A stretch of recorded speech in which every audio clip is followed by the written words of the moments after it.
Senhor Deus nosso Pai, nós cremos que o Seu Espírito habita em nós, e é pelo Teu Espírito que habita em nós que o Senhor está presente nesse local de reunião. Cremos na Sua palavra, que ela é viva, eficaz, penetrante como espada, capaz de separar aquilo que tem que ser separado na nossa vida. Cremos que o poder está na palavra, não no pregador. Cremos que a autoridade está na palavra e não no pregador. Cremos que a eficácia está na tua palavra e não no pregador. Por isso, aplica a tua palavra segundo aquilo que o Senhor designou essa noite. Em nome de Jesus, me ajuda a comunicar de forma eficaz, clara e aplicar no nosso coração a tua palavra de uma forma que nós sejamos transformados. É por Jesus que eu oro. Amém. Abra sua Bíblia, vamos colocar de pé. Abra sua Bíblia. Em Eclesiástico capítulo 4, Eclesiastes capítulo 4.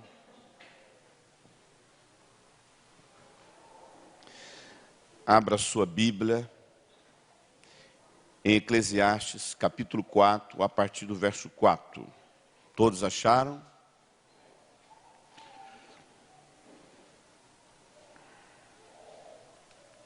Sempre procuro falar isso nas igrejas. Nós somos uma geração que, por conta do nosso data show, né, por conta dos nossos iPhones, iPad, nós estamos perdendo a capacidade de manusear as Escrituras. Então, vamos aprender a trazer Bíblia para a igreja. Amém? Então, a partir do culto que vem, passa numa livraria, pega aquela Bíblia que está guardada lá na sua estante e começa a trazer a Bíblia. É bom você marcar, porque a gente é a geração do tablet, a gente é a geração do iPhone, né? E a gente é a geração do data show. Então a gente está desaprendendo a abrir a Bíblia. Daqui a poucos anos a gente não vai achar mais livro na Bíblia, não. Por quê? Porque a gente faz o quê? Então, Eclesiastes, capítulo 4, a partir do verso 4, diz o seguinte.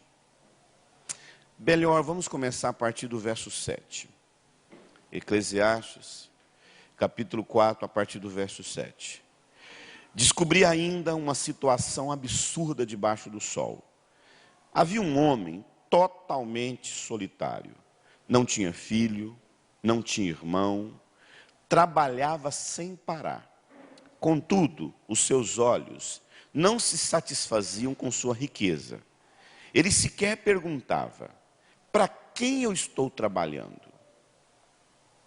E por que razão eu deixo de me divertir? Isso também para mim foi um absurdo. É um trabalho por demais ingrato. Porque é melhor ter companhia do que estar sozinho. Porque maior é a recompensa do trabalho de duas pessoas. Porque se um cair, o amigo pode ajudá-lo a levantar-se.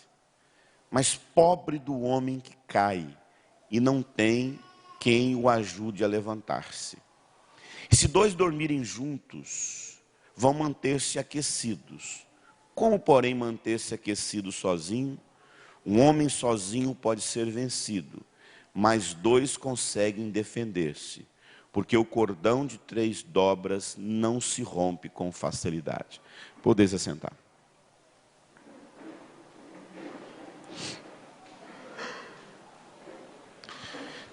É interessante que esse texto fala a respeito de que o pregador, o pensador aqui do livro de Eclesiastes disse que ele viu coisas absurdas na vida. Mas teve uma coisa absurda que para ele foi demasiadamente absurda. Uma pessoa trabalhar e não ter relacionamento. E ele falou que o mais absurdo não é as pessoas caírem. O escritor diz que o mais absurdo na vida não é cair. O mais absurdo é o quê? Não ter quem te levante. Porque cair, amado, com certeza, é algo que qualquer um de nós pode passar na vida. Seja uma queda física, seja uma queda espiritual, seja uma queda emocional, seja uma queda financeira, mas todos nós podemos cair na vida. O escritor diz que o mais difícil na vida não é cair, o mais difícil na vida é não ter quem o levante. Não ter companhia, não ter alguém do seu lado que possa te aquecer ou te ajudar. Eu tenho um desafio enorme que é tratar de um assunto que a gente sempre, assim, deixa de lado, a gente não quer comentar. E Deus realmente, assim, me chamou para poder tratar na igreja assuntos que a gente não quer conversar. Você participou 3 dias comigo aqui nesse seminário. E você percebeu que eu tive que levantar assuntos e temas que geralmente a gente não quer falar. Todas as vezes que eu ministro, sempre alguém chega para mim, o irmão tem coragem de falar de coisas que a gente não quer conversar na igreja. Amado, o que eu vou tratar nessa noite é justamente um tema que a gente não quer conversar. Qual o tema? Gente tem raiva de crente. Gente que quando você fala de igreja, ele fala assim, estou fora. Gente que quando você fala que vai frequentar uma reunião, ele fala, Deus me livre. Gente que quando você chama para uma reunião ou fala de liderança, ele foge. Gente quando você fala de frequentar uma igreja evangélica, ele fala, estou longe disso. E o pior, eu não estou falando de ímpio. Eu estou falando de crente. Porque até então, um tempo atrás, quando a gente falava a respeito de quem não gosta de crente, a gente sempre achava que estava falando de uma pessoa que não é crente. Deixa eu te falar uma coisa. A quantidade de crente que não gosta de crente é absurdo hoje. E eu vou ser sincero para você. Eu sou um deles. Assim, é só Deus para me fazer amar crente. E se você perguntar aqui quem não gosta de crente, vai ter um monte de gente também que vai levantar a mão. Mas infelizmente, amado, a gente tem que crucificar nossa carne e falar para dentro do nosso próprio coração. Nem sempre a gente tem que caminhar com aquele que a gente realmente ama e gosta. Às vezes a gente tem que caminhar uma milha justamente com uma pessoa que a gente não queria andar. Então, eu queria falar uma estatística para você que, não sei se você sabe, mas hoje nós somos 42 milhões de evangélicos no Brasil. Nós somos hoje 42 milhões de evangélicos. E a estatística diz que nos próximos 20 anos, nós podemos chegar a 60 milhões de evangélicos no Brasil, nos tornando praticamente a maior nação, a nação com maior número de crente no mundo. Eu não sei se você sabe, no Brasil nós temos a 7ª maior igreja local do planeta Terra.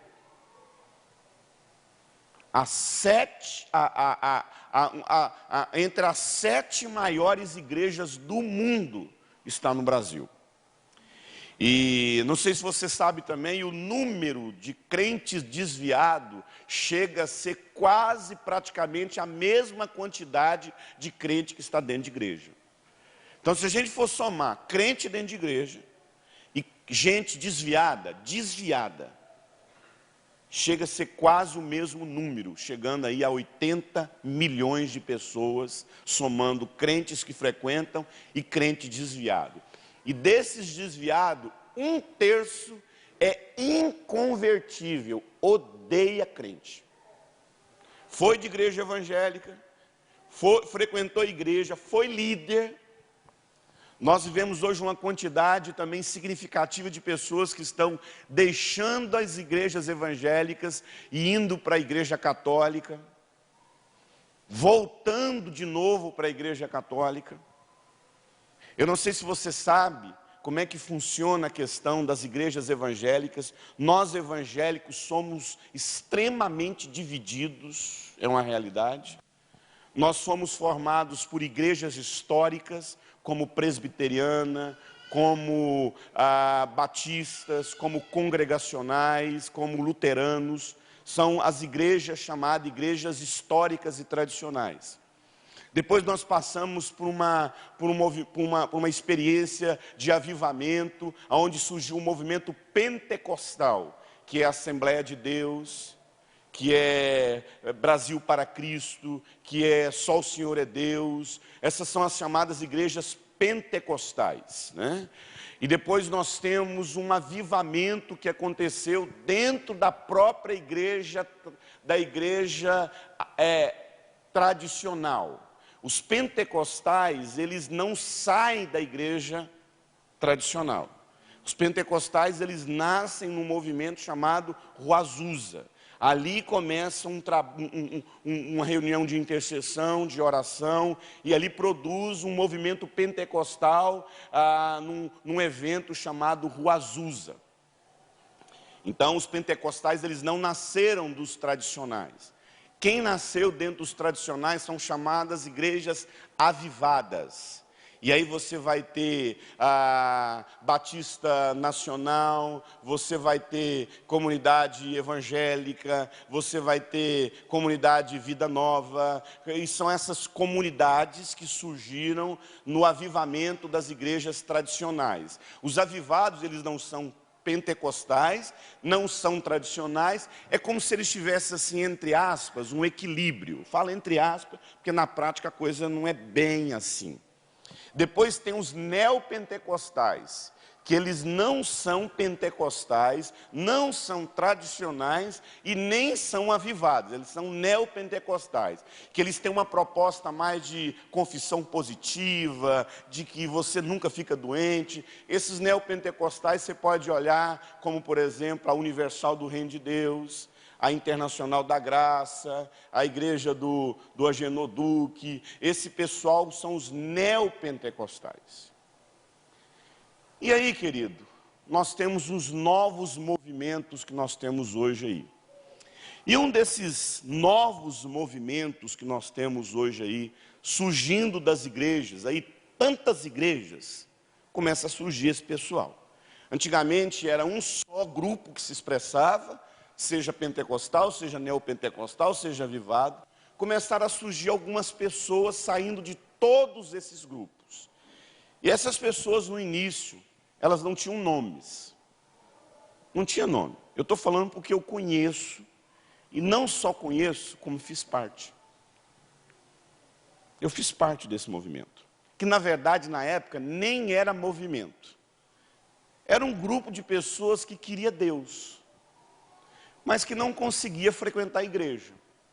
Nós não tínhamos nome, nós nos reuníamos, a maioria das vezes era só para comer carne, assar carne, cantar música e ler Bíblia. De uns 10 anos para cá, esse grupo passou a ter um nome. Qual o nome que eles passaram a ter? Desigrejados. Quem já ouviu falar dos desigrejados? Pois é.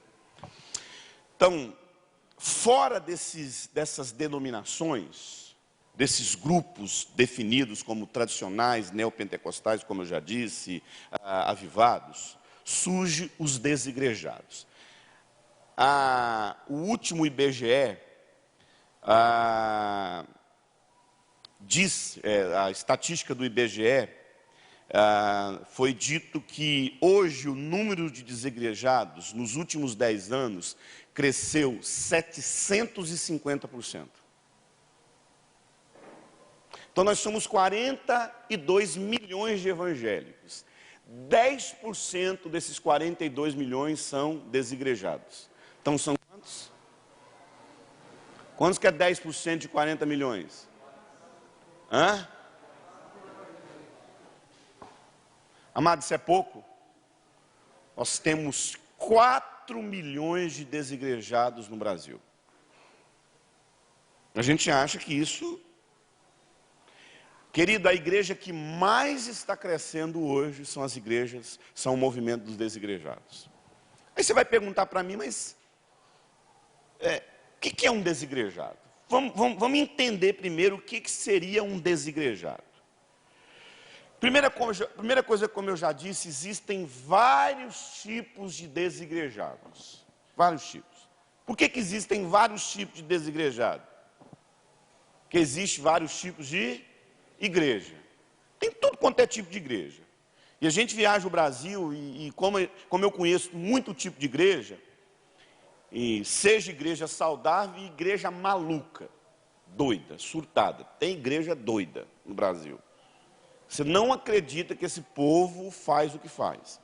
Desses grupos surgem os desigrejados. Então você vai ter igreja histórica, você vai ter igreja tradicional, você vai ter igreja avivada, você vai ter igreja pentecostal, você vai ter igreja neopentecostal, e desses grupos saem os desigrejados.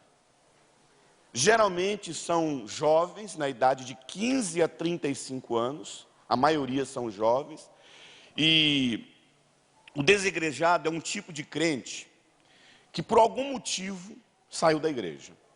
Ele não é desviado, porque até então nós tínhamos os desviados, e o cara desviado, como eu disse para você, o desigrejado não é esses 40 milhões. O desigrejado é esse cara que não desviou, não foi para o mundo, não apostatou da fé, mas não frequenta igreja evangélica. Que a maioria, como eu já disse, são jovens.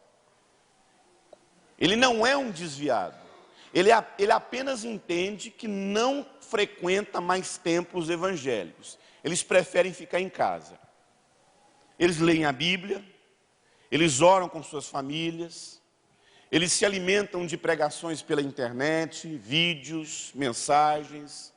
Muitos colecionam DVDs do pastor Eurípides.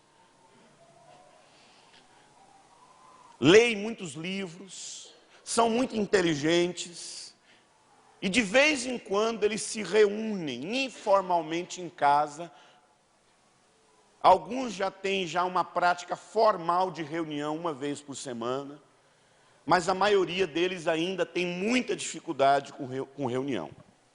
Outra ideia dos desigrejados, que é um movimento que eles têm como, e na verdade alguns grupos chegam até a ter uma proposta de militância, no sentido de atacar a igreja dos templos, os irmãos que se reúnem, no caso vocês, no caso nós, que nos reunimos em templos, e eles querem combater severamente e tirar o maior número de pessoas que frequentam os templos religiosos. Eles afirmam dizendo que o que se tem aí de igreja que se reúne com CNPJ, com placa, tudo isso é Babel, é Babilônia, e eles têm até um versículo assim que eles gostam de usar, que é o de Apocalipse 18, que é o sai dela, povo meu. Eles acreditam que toda a igreja, boa parte dos desigrejados acreditam que toda a igreja é uma máquina de dinheiro, e que o fato, como eu já disse, dela ter um CNPJ e se reunir num templo, ela se torna pagã. Eles não possuem uma doutrina definida, eles não têm, cada grupo se expressa de um jeito. Eu conheci um grupo uma vez que eles já estavam com a Bíblia desse tamanho, porque eles acreditavam que eles tinham apóstolos, eles chegaram à ideia de que tinham apóstolos. Então, cada cidade tinha um apóstolo. Esse grupo, que eles são diferentes um do outro. Às vezes eles têm uma pegada mais de oração, uns têm uma pegada mais assim de adoração, outros têm uma pegada... O grupo mais estranho que eu conheci, nem sei se ele existe até hoje, que eu conheci esse grupo há mais de 15 anos atrás. Eles, desse grupo que eu conheci, lá em Goiânia, eles têm os apóstolos em cada cidade. Eles não têm templo, não têm igreja, se reúnem em casa, mas tem um apóstolo que manda as cartas. Eles acreditam que essas cartas têm a mesma veracidade das Escrituras. Então a Bíblia dele já estava desse tamanho assim já, de tanta carta. Porque eles não têm uma linha teológica, eles acabam cometendo muitos erros, né? Mas esse grupo aqui é o único grupo com as placas coladas que eu conhecia, assim, que entrou nessa vibe de acreditar que tinha que ter uma outra Bíblia. Esse grupo realmente, eu não considero esse grupo um grupo até mesmo desigrejado. Eles estão mais surtados do que desigrejados. Eles não aceitam, em hipótese alguma, alguém dizer que eles têm uma placa, um nome. Eu achei na internet a forma como eles se definem. Tem site de desigrejado na internet. E veja só como eles se definem. Somos um grupo que tem como prática cristã se desvincular de qualquer lugar que se dê o nome de igreja institucional. Seguimos apenas a Cristo, não a homens, e não dependemos de nenhuma igreja institucional. Não temos pastor, não temos discipulador, não temos líderes, e não ocupamos nenhum cargo ministerial, e abominamos qualquer grupo que possui uma placa denominacional. Saímos de todo sistema, guarda essa palavra, sistema. O pessoal dos desigrejados usa muito esse nome, sistema. Saímos de todo sistema religioso que nega a essência do cristianismo. Nossa referência bíblica para isso se encontra em Apocalipse 18, que diz: sai dela, povo meu, para que não sejais cúmplices dos seus pecados. Como eu já disse, eu particularmente tenho até amigos desigrejados, né? Eu já cheguei até a frequentar, muitos anos atrás, um grupo desse. E eu conheço bem os argumentos desse movimento. E confesso que até me identifico com alguns argumentos deles. Não com esse da Bíblia que tem que ser escrita. Esse está surtado, esse estão com as placas coladas, já virou seita. Porque todo grupo de desigrejado, eles ficam muito vulneráveis à heresia. Por que eles ficam muito vulneráveis? Porque eles não têm uma teologia definida. Eles não têm uma linha teológica que chega para eles e fala assim: olha, não é por esse caminho. O único grupo assim complicado que eu conheci foi esse. Essa ideia não é nova, né? Bem antes, né, do que nós temos hoje aí de desigrejados, já existia e existe um grupo chamado os Irmãos da Igreja Local. Quem já ouviu falar? Qualquer cidade que você for, você vai ver uma placa escrita assim: a igreja que se reúne na cidade tal. Esse pessoal, eles foram os primeiros praticamente, primeiros não, né? Foi assim, os mais evidentes. Eu cheguei a ir para um grupo desse, cheguei lá, achei muito estranho. Tá? Eu, na minha busca de tentar curar alguma ferida que havia dentro do meu coração, eu cheguei a ir nesses grupos, mas eu achei eles assim bem complicados. São irmãos, eles têm Jesus Cristo como Senhor, eles leem a Bíblia, mas eu achei assim estranho algumas práticas dele. Por quê? Porque toda a teologia deles tem origem em Witness Lee, que é o discípulo de Watchman Nee. O Watchman Nee foi um cara que Deus usou muito para falar da vida da igreja. Basicamente, tudo que a gente sabe sobre vida de igreja, corpo de Cristo, nós fomos muito influenciados pelos ensinamentos do Watchman Nee. O Watchman Nee foi um homem de Deus, com livros maravilhosos. Mas ele teve um discípulo chamado Witness Lee, que morreu tem 5 anos. E o Witness Lee começou a deformar os ensinamentos de Watchman Nee.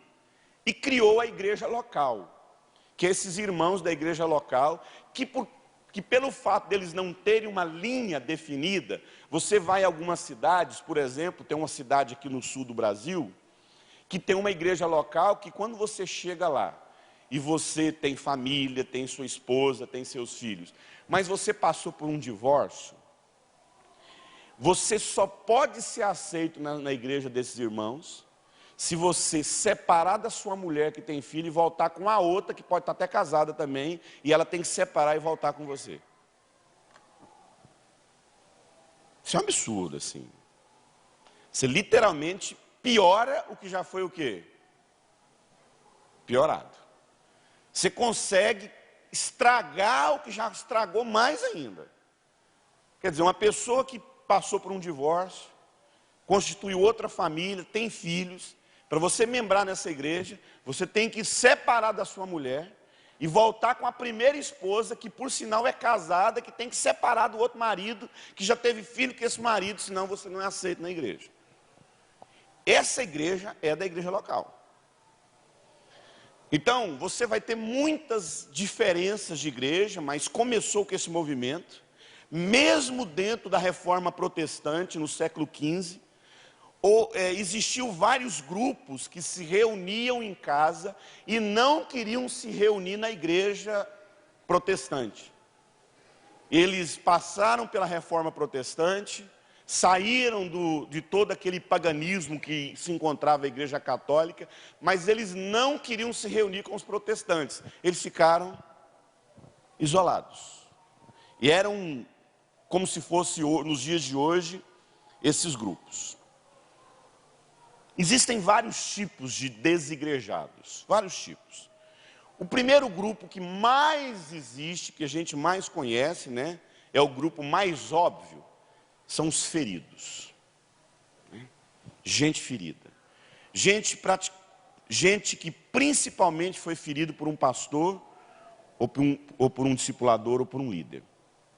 São aqueles que frequentam estruturas, que frequentaram estruturas denominacionais, mas eram estruturas déspotas, conduzidos por coronéis da fé, gente que foi traída, manipulada, decepcionada por líderes, gente que confessou pecado para líder e o pecado passou a ser enxovalhado na boca da igreja, gente que confessou dificuldade para discipulador e a vida dele foi enxovalhada na igreja, gente que não suporta mais ser acompanhado por um pastor, por um líder, por um discipulador, gente decepcionada com a liderança da igreja, principalmente porque foram profundamente traídas e manipuladas.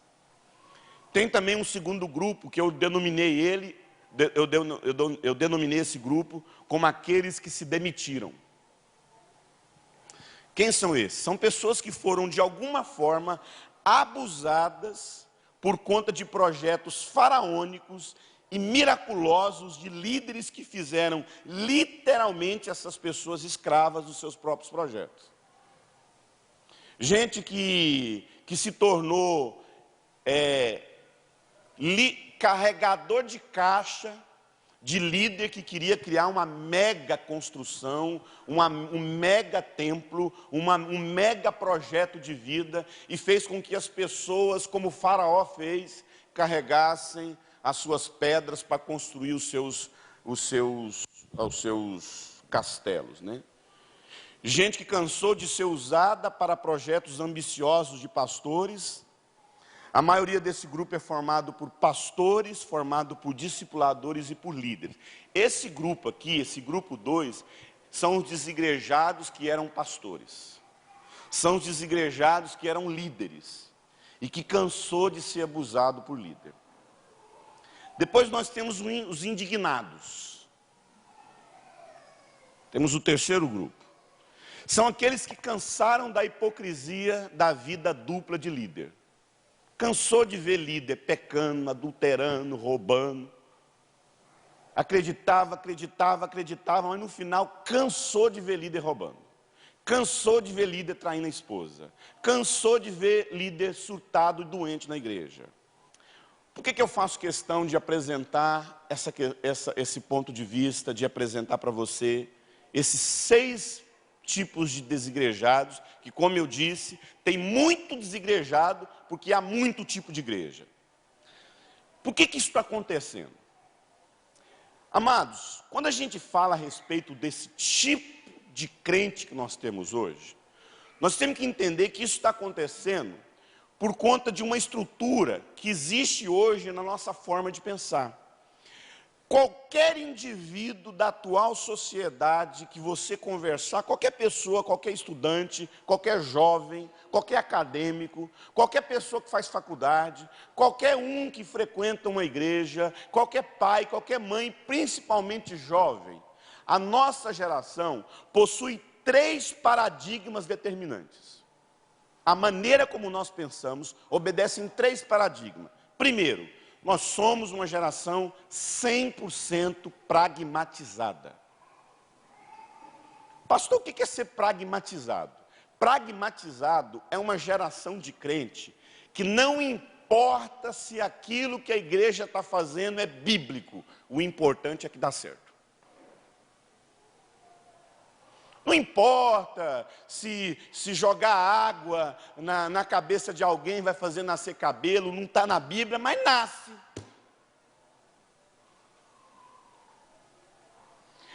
Eu não quero saber se aquilo que a gente está fazendo aqui na igreja é errado. Só sei que dá certo. O nome disso é pragmatismo religioso. A ideia que a igreja precisa ser útil às necessidades de uma pessoa, não importa os meios que nós usemos para que essa pessoa frequente a nossa igreja. Nós temos que produzir êxito, satisfação aos nossos ouvintes. Depois nós temos uma segunda característica da nossa geração. Nós somos uma geração pragmatizada. Nós não queremos saber se está na Bíblia. A gente quer saber só que é bom. Se é bom, faz as pessoas estar na igreja, faz as pessoas sentir bem na igreja, a gente faz. Aí nós temos uma segunda característica na nossa geração de crente. E da geração na sociedade num todo. Nós somos uma geração profundamente individualista. Somos filhos de uma cultura que não contempla repartir, comungar, compartilhar. Tudo está baseado na individualidade. Nós somos a geração dos quartos trancados, com os seus micro-ondas, com as suas televisões na parede, onde todo mundo vive dentro de um quarto fechado, curtindo a vida e desconectado da própria família. Somos a geração de filhos que crescem sozinhos. Somos a geração que gosta de ir para um culto, sentar numa cadeira, ouvir uma pregação e ir embora. Aonde igreja não é mais um lugar de comunhão, é um auditório que ouve uma palestra. Aonde louvor já não é mais aquele grupo que antigamente cantava um louvor congregacional. Não, agora é um grupo que tem uma boa música que faz a gente sentir bem. E aquilo que eu disse para vocês, a cada dia nós paramos de nos encontrar e começamos a nos reunir. Somos a igreja da reunião, não somos mais a igreja do encontro. Nós não estamos aqui para encontrar uns aos outros. E por conta dessa cultura individualista, aonde todo mundo tem seu quarto, aonde todo mundo tem sua televisão, aonde a gente não quer ter problema com ninguém em casa, cada um vive a vida do jeito que quer, não queremos nos meter na vida de ninguém, nós trazemos isso para dentro das nossas igrejas. Somos uma geração completamente individualizada, o indivíduo é que está em questão. Depois temos uma terceira característica da nossa geração, é que nós somos uma geração profundamente hedonista. Hedonista, pragmatizada,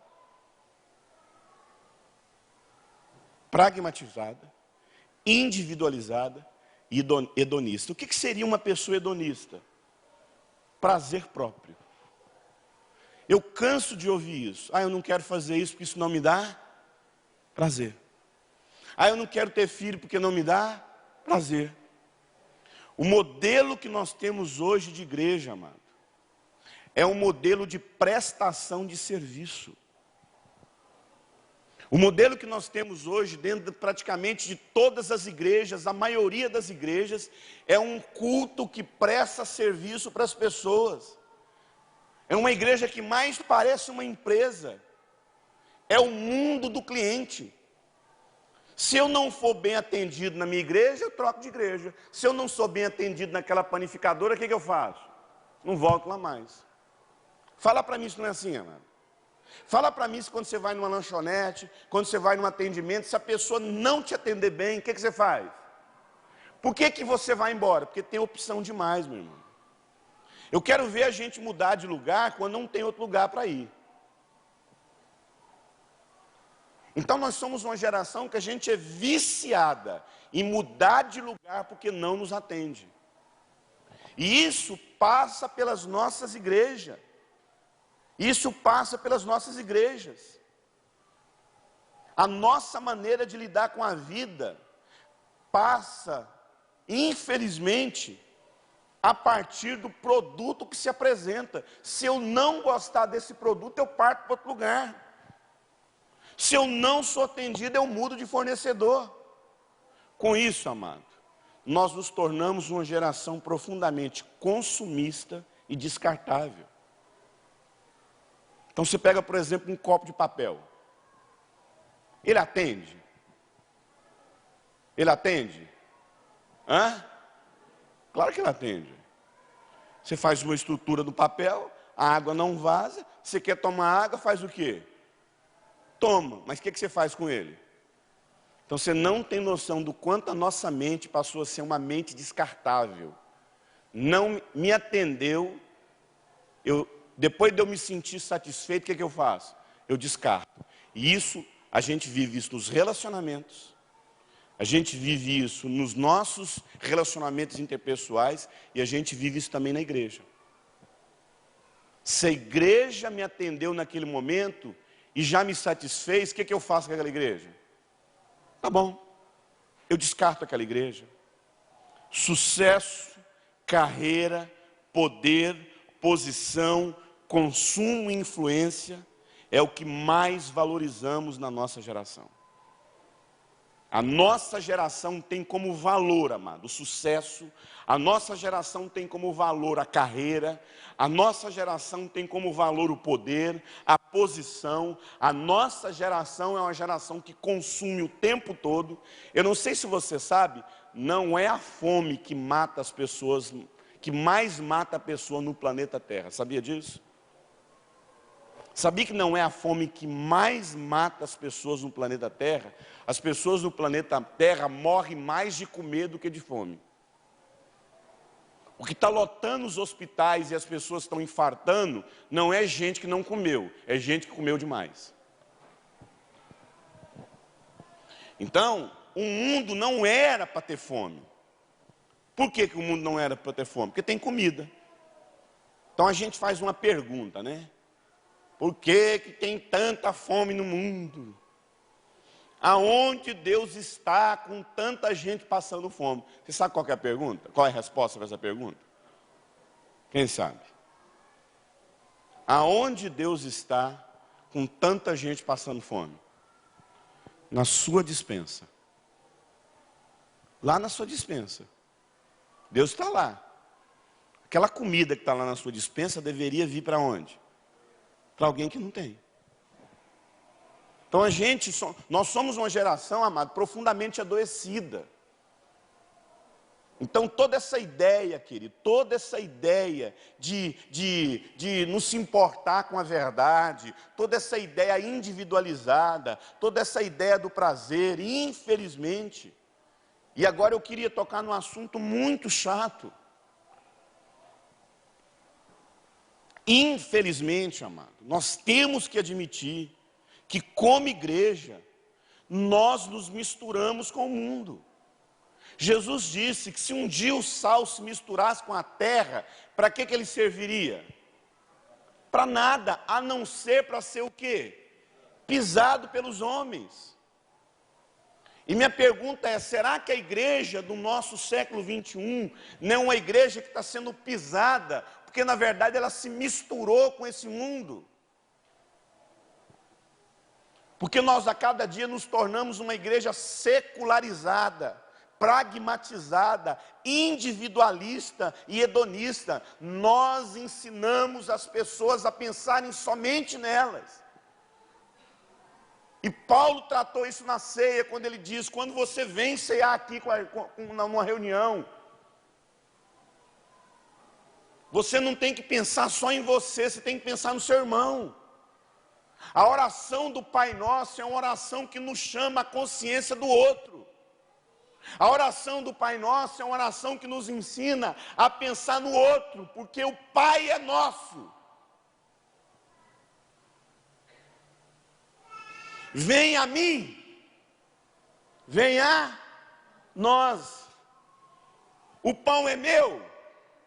Não, o pão é nosso.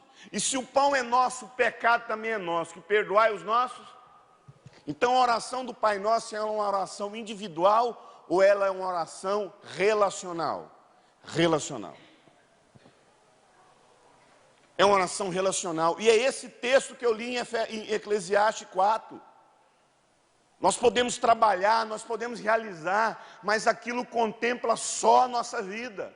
E por que existe tantas pessoas que estão saindo das igrejas?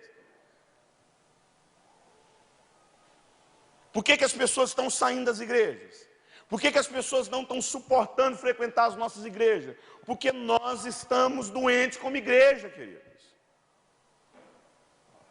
Os desigrejados, amados, é uma voz na nossa consciência dizendo: esses milhões de gente que não frequentam mais igreja, não são desviados, mas a cada dia eles estão crescendo, porque eles não suportam mais o tipo de igreja que nós temos. Vai lá na Inglaterra. Você sabia que a Inglaterra foi um lugar, amado, o Reino Unido, a Escócia, foi um lugar que quando dava 6 horas da tarde, não tinha um único estabelecimento comercial aberto. Você sabe por quê? Estava todo mundo na igreja. Uma cidade, para ela ser constituída como cidade, bastava ter um pastor e uma congregação de 30 membros. Era uma cidade já. Então eu vejo as pessoas nas marchas para Jesus. Goiânia é do Senhor Jesus. Curitiba é do Senhor Jesus. Amado, a Escócia conseguiu. A história mostra para nós que a Escócia conseguiu dizer que o Reino Unido inteiro era do Senhor Jesus. Mas vai lá na Escócia hoje para você ver. Templos luxuosos, grandiosos, com placas escrito: aqui pregou fulano, aqui pregou Spurgeon, aqui pregou Finney. Mas é uma boate hoje, porque teve que vender. Igrejas com 4 membros. O paganismo cresce assustadoramente na Escócia. Dizem que se não houver um avivamento na Escócia, até 2040, a igreja na Escócia vai desaparecer da terra. Agora eles conseguiram. Então eu fico imaginando a gente ficar pensando: tá bom, vamos ser um povo evangélico. Isso garante? Não garante, amado. Não garante. Porque será que nós realmente estamos preparando uma igreja saudável para amanhã falar que a cidade inteira é do Senhor Jesus? Querido, nós somos uma igreja que a cada dia perdemos a Bíblia como referência, amado. O nosso culto a Deus não faz parte das nossas liturgias. O amor a Deus, a doutrina da palavra, a piedade, não faz parte da nossa liturgia. E os desigrejados é um subproduto de uma igreja doente. Então, eu sei, amado, que geralmente não é a mensagem que a gente quer assim ouvir, né? Esse bando de desigrejados é uns crentes que tem tudo que ir para o inferno. Não, amado, nós temos que entender o seguinte: o desigrejado não é um problema. O desigrejado é um sintoma de uma igreja doente. Os desigrejados é a prova de que alguma coisa está errada em nós como igreja. É a mesma dinâmica da família. O que a gente tem que falar todo final de semana para os pais? Para de achar que o problema é o seu filho. Não é o seu filho, é a maneira como você criou ele. Seu filho está desse jeito para mostrar que você não soube gerar valores nele. Se hoje nós temos esse grupo de pessoas que não suportam frequentar os nossos templos, é porque a cada dia nós estamos distanciando da verdade. Os desigrejados são doentes? São. São gente decepcionada? São. É gente frustrada? É. É gente abusada? Sim. É gente cansada? É. Traída? É. É gente rebelde? Sim. É gente frustrada, gente doente, gente rebelde. Não recomendo grupo de desigrejado, porque é um grupo de doente reunindo. Mas é fácil olhar para os underground lá na rua lá. É fácil olhar para os emos. É fácil olhar para uma pessoa que está lá se drogando na rua e falar assim, misericórdia. Aquilo é um subproduto de uma família doente. Então os desigrejados, amado, eles estão assim porque eles não suportaram o tipo de igreja que nós estamos nos tornando. E eu não sou, amado, hipócrita para dizer que nós somos uma igreja resolvida, não somos. É mais fácil apontar o dedo na cara dos nossos irmãozinhos e chamá-los de doentes. Como eu disse, são. Mas é um sintoma, amado, de uma igreja que a cada dia está morrendo, de uma igreja a cada dia que abandona a palavra, de uma igreja que a cada dia manipula os seus membros, de uma igreja que a cada dia não é padrão dos fiéis, de uma igreja que a cada dia os pastores se tornaram ladrões. Não é uma, duas, três, quatro, eu prego em igreja que eu sei que o presidente da denominação está ficando milionário com o dinheiro da denominação. Quantas vezes eu ouço isso? E eu sei que ser profeta não é fácil, amado, não é fácil. Porque ser profeta é mostrar que nós estamos doentes como igreja. Da mesma forma que a família está doente, gerando filho doente, a igreja está doente, está gerando filho doente. Nós somos uma geração que idolatra os nossos cantores. Aquele moço, o Thales Roberto, minha oração, assim, sempre foi para que Deus colocasse um freio naquele moço. Porque aquele moço confundiu a vida que ele vivia lá no J Quest com os palcos das igrejas. Mas quem criou o Thales Roberto? Quem criou? A gente. Quem cria esses shows gospel, em que a gente literalmente faz o cara repartir a glória, e a gente não entende isso. Deus não reparte a glória dele com ninguém. Então, quando o Thales chegasse empolgado lá no nosso meio, falando, não, agora eu vou ensinar para você, que aquilo que eu aprendi lá no J Quest, agora é com vocês. Thales, aqui não é assim. Jesus falou isso. Lá no mundo é assim, aqui não é assim. E eu estou citando um nome, mas é muita gente, amado. Então, falar de desigrejado é falar de gente que não suporta mais isso. Sim ou não? Nossos cultos, amado, a cada dia são centralizados em entretenimento e prosperidade. A cada dia os cultos da nossa igreja, das nossas igrejas pelo Brasil, parece mais pirofagia de circo do que uma reunião que celebra o Criador. As pessoas, eu viajo por esse Brasil, às vezes eu falo assim, gente, esse povo perdeu a noção do que é culto. É gente pendurada. É gente chamando Jesus de Genésio, sabe? E dá pirueta, e dá um e dá um J, e dá um E, e dá um S, e me dá um U, me dá um S, Jesus! E faz ola. Amado, o temor e a devoção nos cultos está acabando. E muita gente está saindo das igrejas porque não suporta isso mais, amado. Tem muito senhor que está dentro de casa porque não suporta a palhaçada que está virando os cultos das igrejas do Brasil. Quando fala do ensinamento das escrituras, acabou, amado. Amado, eu já participei de culto, que eu não ia pregar, eu estava lá como visitante. E Cristo não foi proclamado no culto. Não foi.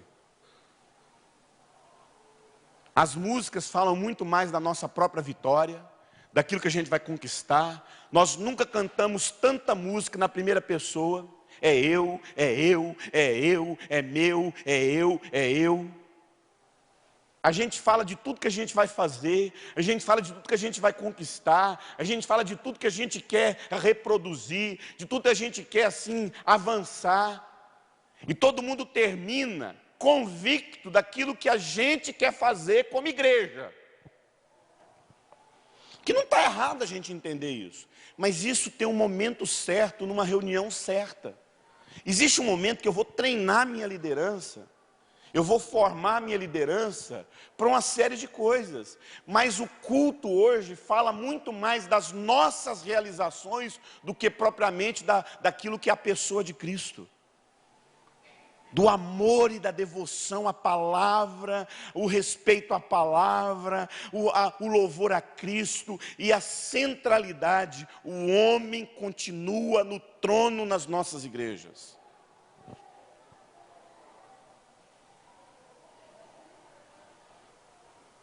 É difícil ler um texto de 1 Coríntios que diz o seguinte, lá no capítulo 11.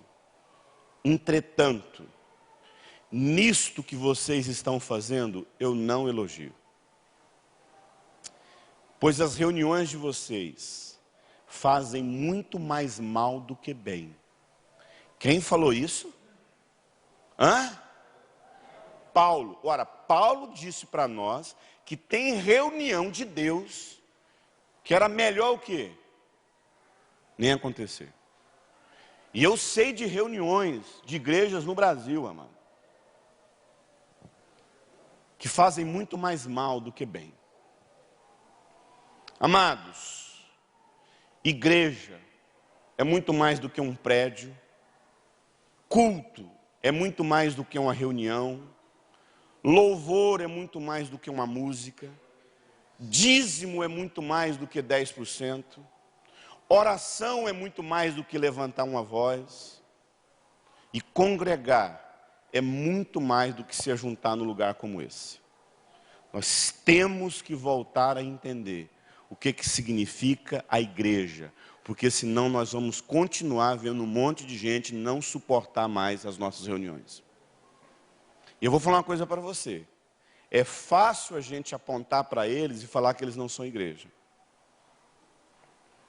Só que fica assim, ó. A gente olha para as pessoas que estão reunindo em casa e diz que eles não são o quê? Igreja. E eles olham para nós e falam o quê? Vocês não são igreja. Fica cada um apontando um para o outro. Tudo doente. Então quem está fora da igreja diz que quem está dentro não é igreja. E quem está dentro da igreja está dizendo que quem está fora não é igreja. Vocês não estão entendendo o que eu estou falando? Amado, volto a dizer, os desigrejados são um retrato de uma igreja doente. Esse é o problema. Eu queria trazer uma luz, assim, uma luz do que é a igreja. Amém? Abra a sua Bíblia em 1 Timóteo 3, a partir do verso 1.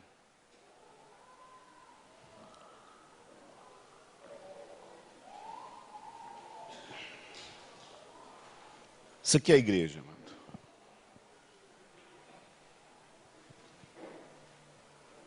Primeira Timóteo 3, de 1 a 15.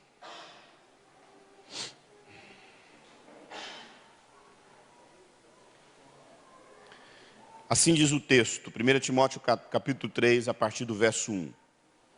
Essa afirmação é digna de confiança.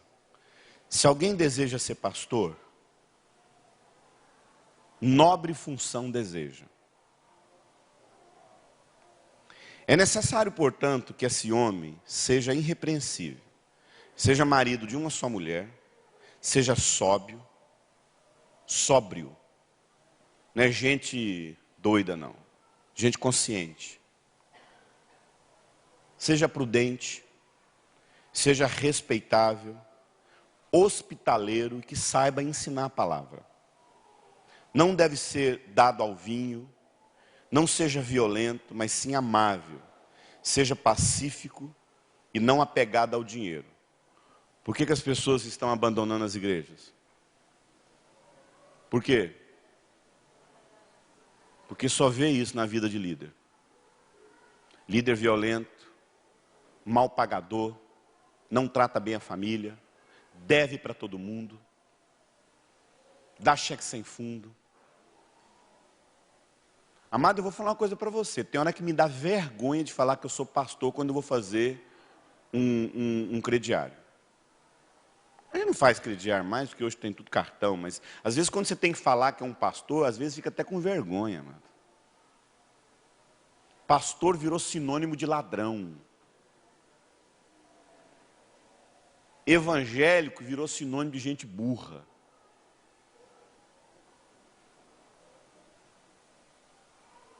Quatro, ele deve governar bem a sua própria família, tendo os filhos sujeitos a ele, com dignidade. Pois se alguém não sabe governar a sua própria casa, como poderá governar a igreja de Deus? Se a gente fosse colocar em prática esse versículo, a metade das igrejas do Brasil ia perder os seus pastores. Verso 6. Não pode ser recém-convertido, para que não se ensoberbeça e caia na mesma condenação de que caiu o diabo.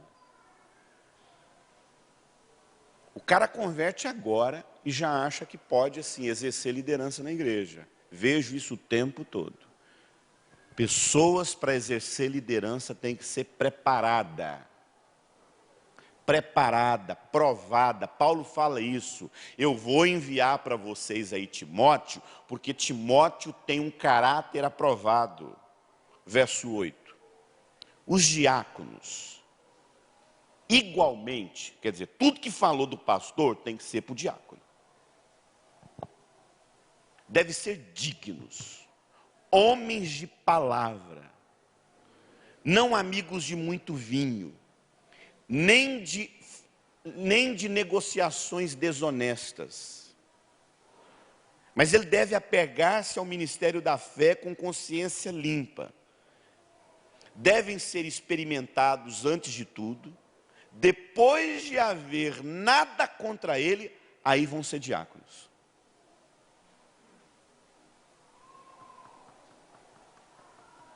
Amado, se a igreja está clara na Bíblia? Tá? Então que palhaçada é essa que a gente está fazendo pelo Brasil? E aí é fácil colocar o dedão na cara das pessoas falando que que não frequentam igreja. É a mesma coisa da família.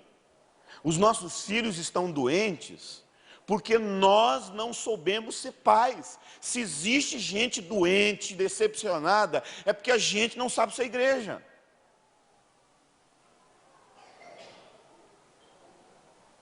Verso 11. As mulheres sejam dignas, não sejam fofoqueiras, caluniadoras, sóbrias e sejam confiáveis em tudo.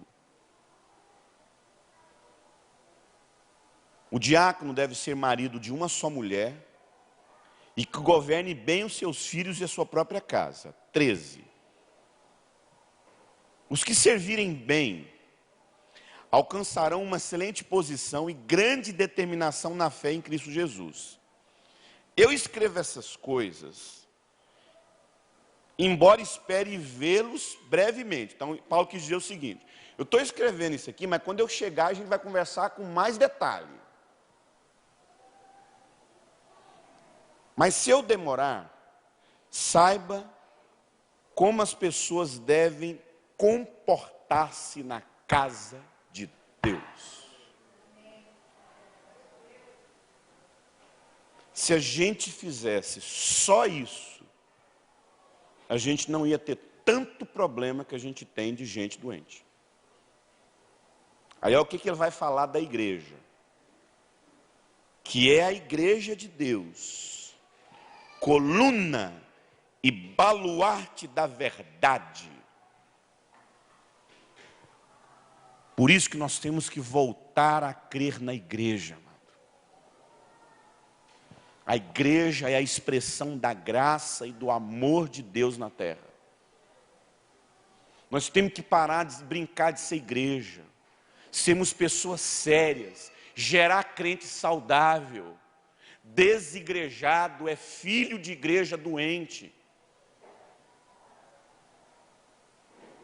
Nós temos que orar para Deus levantar um remanescente poderoso. Eu entendo, amado, eu não sei você, mas eu não tenho dificuldade de entender que tem gente que se cansou de reunir com 100 pessoas, com 200 pessoas, com 2.000. E escolheu reunir com 5 pessoas, com 15 pessoas. Eu não tenho nenhuma dificuldade de entender. Eu não tenho nenhuma dificuldade de aceitar que pessoas podem se reunir em casa. Mas, querido, da mesma forma que tem gente doente na igreja, da mesma forma que tem igreja doente, a maioria dos grupos desigrejados são gente doente. E eu sei, porque eu tenho conhecimento de causa, são raríssimos os grupos de desigrejados que no final não desviam. No final essas pessoas são tão doentes, porque as motivações deles são motivações de doença. É motivação de decepção. Então eles reúnem porque eles estão doentes. E não se submetem a nenhum processo de cura. E muitas vezes eles falam o seguinte: eu não frequento igreja porque a igreja não presta. Em outras palavras, o que eles estão falando? Eu sou bom. Eu não frequento igreja porque a igreja não presta. Logo ele está falando o quê? Mas deixa eu falar uma coisa para você. Jesus disse, se a gente for analisar o que Jesus disse, ele falou o seguinte: sabe uma plantação de trigo, que é a igreja? Vai nascer o que no meio dessa plantação de trigo? Problema. Aí Jesus falou o quê? Deixa. Então a igreja, amado, sempre vai ter problema. Sempre vai ter. Eu acho que o mínimo que a gente precisa olhar é tentar o máximo, em cima daquilo que a gente leu aqui, produzir o máximo que a gente puder de igreja saudável. Está aqui explicando. E os irmãos que se reúnem em casa, esquecer dessas motivações e buscar em Deus. Deus, nós não vamos mais ter como foco das nossas reuniões ficar falando mal da igreja que se reúne nos templos. Amém? Eu falo isso para os desigrejados. Desencana dessa ideia, deixa isso para trás. Vocês querem se reunir? Reúne. Vocês são crentes? São. Vocês são irmãos? São. Vocês estão se pastoreando? Amém. Mas deixa essa mania de ficar reunindo só para ficar falando mal de igreja que se reúne em templo. E nós que nos reunimos nos templos, olhemos para esses irmãos que estão reunindo fora e aceitemos ele como quem? Como irmãos em Cristo. Porque talvez essa é a forma que a gente vai fazer o quê? Os ganhar de novo. O objetivo dele era criar em si mesmo dois, um só homem, fazendo paz e reconciliando com Deus os dois em um só corpo, por meio da cruz, pelo qual ele destruiu a inimizade. Ele veio e anunciou paz entre vocês que estavam longe, para se tornarem próximos e mais pertos. Querido, a essência do evangelho é não ter inimizade no nosso coração. Então, quanto há de inimizade? Então, o que eu fiz aqui?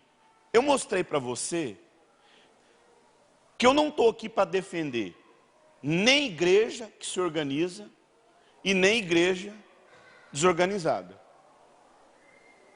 Nem igreja que está dentro dos templos e nem igreja que está fora dos templos. Porque os dois estão o quê? Um é subproduto do outro.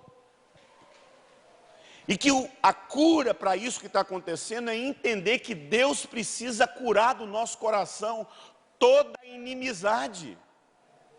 Quanto há de inimizade no nosso coração? O quanto há de barreiras que nos separam? Amado, se existe inimizade no nosso coração, alguma coisa está errada. Então, quando a gente fala de desigrejado, é gente que coloca no coração inimizades. Sendo que a Bíblia fala que ele derrubou todo muro de inimizade. E amados, sinceramente, quando eu olho lá para Apocalipse 5:10, que diz o seguinte: e eles cantaram um novo cântico, tu és digno de receber o livro e abrir os selos, pois ele foi morto, e com o seu sangue comprou de todos os homens, tribo, língua, povo e nação, e constituiu o reino e sacerdote. Presta atenção. Quais são as pessoas que estarão diante de Deus? Tribo, povo, língua e nação. Parece que a gente acha que só vai ter judeu lá no céu, né? Todo mundo vira judeu quando morre. Não. Vai ter toda a tribo. O meu Deus, na eternidade, não fez todo mundo ser igual. O meu Deus, na eternidade, congrega em volta dele tudo quanto é tipo de tribo, tudo quanto é tipo de nação. Eu, particularmente, escolhi em Deus. E por isso que eu falo da igreja. Você sabe por que eu falo da igreja? Sabe por que eu bato de frente com a igreja? Porque eu sou a igreja, mano. Porque eu estou aqui dentro, eu posso falar. Então eu falo, por que eu falo para os desigrejados? Talvez vocês não tenham direito de falar da igreja, por quê? Da igreja institucional, por quê? Porque não está dentro dela. O ausente não tem razão não, meu irmão. Agora, por quê? Eu estou no processo, eu estou aqui, eu estou todo final de semana, no aconselhamento, no dia a dia, lá na minha igreja, na minha congregação. Já desencanei desse negócio de ficar procurando igreja verdadeira há muito tempo da minha vida. Amado, isso é palhaçada, no final vira denominação do mesmo jeito. A igreja que se reúne na cidade, a igreja local, no final ela escreveu o que lá? Olha que coisa mais, desculpe falar, mais idiota. No final, qual é o nome que eles colocaram lá? A igreja que se reúne, o nome da igreja é a igreja que se reúne. Virou o quê? Denominação, hein? Então no final, começa ali, começa aqui, alguém fala, ah gente, o número está crescendo, vamos para um salão. Ah gente, o número está crescendo, vamos. No final, amado, vira tudo denominação. E o problema não é a denominação, o problema é o nosso coração que tem inimizade. Se nós destruímos a barreira de inimizade no nosso coração, reunir dentro ou fora é o que menos vai falar. Amém, querido? Geralmente não é uma palavra que a gente gosta de ouvir num culto.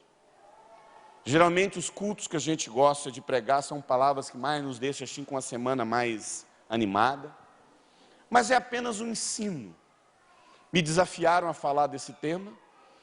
E eu sinceramente não vou tratar esse tema como sendo um tema assim de defender e levantar a bandeira de quem se reúne nos templos, que eu faço parte desse grupo, que se reúne em templo.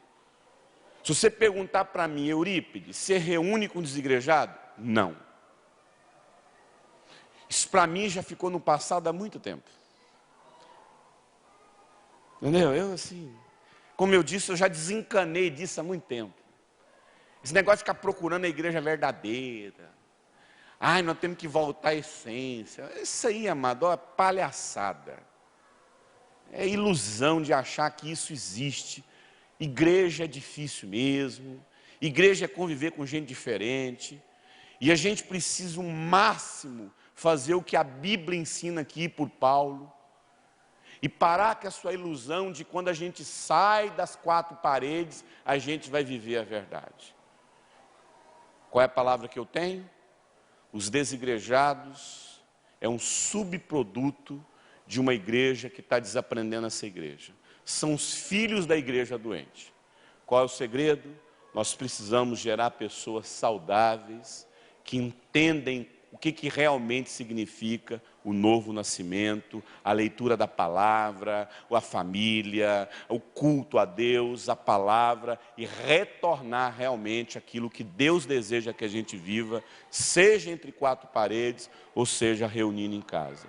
Eu, particularmente, não frequento local de desigrejado, porque eu sei que a motivação dos irmãozinhos são tão doentes, são mais doentes, infelizmente, do que qualquer reunião que às vezes a gente poderia ser um ambiente onde a gente se perdoaria, onde a gente está aqui para viver as nossas diferenças. Vamos levantar e vamos orar.